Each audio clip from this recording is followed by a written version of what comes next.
Hello बच्चों, class 8th में human value में आपका 6th चैप्टर कंटिन्यू है आर रियल फ्रेंड, जिसमें आपने 2 सेक्शन पढ़ लिए थे और आज 3rd सेक्शन आप फिनिश कर रहे हो। यहाँ से पढ़ेंगे बच्चों मिस ममता कंटिन्यूड। तो जब रोहित मिस ममता के पास कंसल्ट करने जाता है कि पढ़ने की आदत कैसे डालें, तो मिस ममता उसे आगे बातचीत करने के क्रम में बताती है, Rohit read different kind of books, अलग अलग तरीके की किताबें पढ़ो। Choose book that interest you, ऐसी किताबें पढ़ो जिसमें तुम्हें इंटरेस्ट हो। और book that you just can not put down, जिसे आपको वापस रखना ना पड़े। 2 interesting books I can suggest here are, 2 interesting book मैं तुम्हें यहाँ सजेस्ट करती हूँ। To kill a mockingbird by Harper Lee and वाटरशिप down by Richard Adams, ये 2 किताबों के नाम बताया उन्होंने। Go to the book store पर जाओ और लाइब्रेरी जाओ and explore different types of books, और अलग अलग तरीके की किताबें आप देखो।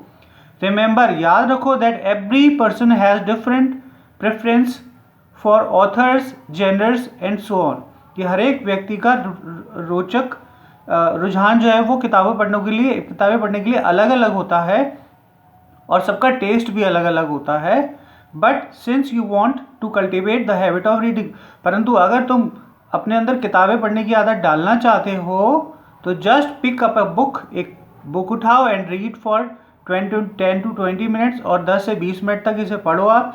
सी it if it grabs you interest, अगर देखो कि इसमें तुम्हें इंटरेस्ट मिलता है तो sometimes even a good book take a little while to develop interest in the reader, और तब आपको देखने से मिल जाएगा कि यहाँ इस तरह से किसी रीडर के अंदर, किसी पाठक के अंदर पढ़ने का इंटरेस्ट जागता है। एट द सेम टाइम, ठीक इसी समय, there are many great ones which will grip you from the first page, और कभी कभी ऐसा होता है कि आपको इतना अच्छा पढ़ने को मिले कि वो पहले पेज से ही आपको ग्रिप कर लेता है पढ़ने के लिए। So if a book bore you, अगर एक किताब आपको परेशान कर रही है, बोर कर रही है, तो मूव ऑन टू अनदर, तो दूसरे पे चले जाइए। Find on which excites you, और कुछ ऐसा ढूंढिए कहीं पर जिससे आप उत्तेजक हों, जिससे आपको रोचक मनोरंजन मिले या रोचक महसूस करें आप उसको। You are gives a joy, जिससे आपको खुशी महसूस हो। Immerse yourself in it, forget about the world around you, और आप आसपास की सुहावनी दुनिया में खो जाओ। फाइंड अ सुटेबल टाइम, और एक सही समय भी तलाश कीजिए। व्हेन यू कैन रीड, जब आप पढ़ सकें। एवरी डे, अर्ली मॉर्निंग, सुबह बहुत जल्दी अच्छा रहेगा, और लेट नाइट या बहुत देर से रात को अच्छा रहेगा, और बोथ या दोनों। You only need to read for 10-20 minutes, आप 10 से 20 मिनट पढ़िए एवरी डे, हर रोज, टू फ्रॉम द हैबिट, और इस तरह से ये आपकी आदत पड़ जाएगी। फाइंडिंग अ प्लेस, एक ऐसा स्थान चुनिए दैट इज कंफर्टेबल, जो आपको बहुत अच्छा लगे। रीडिंग देयर इज इम्पॉर्टेंट, वहाँ पढ़ना बहुत ज़रूरी है। Equally important is ensuring that there are no distraction, क्योंकि वहाँ पर कोई डिस्ट्रैक्शन नहीं मिलेगा आपको, आपका ध्यान नहीं बटेगा। लाइक टेलीविज़न, जैसे कि टेलीविज़न या रेडियो या फ़ोन एक्सेट्रा, इन सब चीज़ों से आप दूर रहेंगे। दूसरी चीज़ आती है कि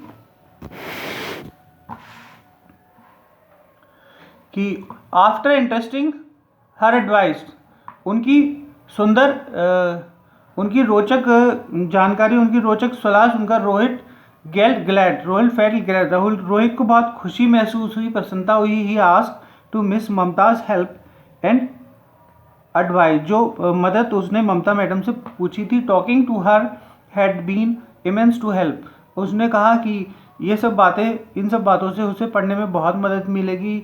ही नाउ न्यू, अब वो जानता था exactly how he should proceed to build the habit of reading, कि किस तरह से पढ़ने की आदत को डाला जाए। ही थैंक्ड मिस ममता, उसने मिस ममता को धन्यवाद दिया तहे दिल से, and set of for home, और अपने घर वापस चला आया। ही फॉलोड हर एडवाइस, उन्होंने उनकी सलाह मानी। आफ्टर 1 ईयर, 1 साल के बाद, he too became a wide reader like his teacher, 1 साल के बाद अपनी उस सलाह की वजह से वो एक बहुत अच्छा पाठक बन गया था। तो ये स्लोगन से बेटा, नॉलेज इज पावर, शक्ति, ज्ञान शक्ति है, और books are the storehouse, और किताबें हैं हमारा जैसे कि ज्ञान का भंडार, नॉलेज एंड लर्निंग, और सीखने का भी और ज्ञान का भी। ओके बच्चों, thank you so much for watching my video. इसकी एक्सरसाइज आपको करनी है, मैं चैप्टर पढ़ा दे रहा हूँ, चैप्टर इतने अच्छे तरीके से पढ़ा दे रहा हूँ कि आप आराम से इसकी एक्सरसाइज हल कर लेंगे। ओके बच्चों, थैंक यू सो मच।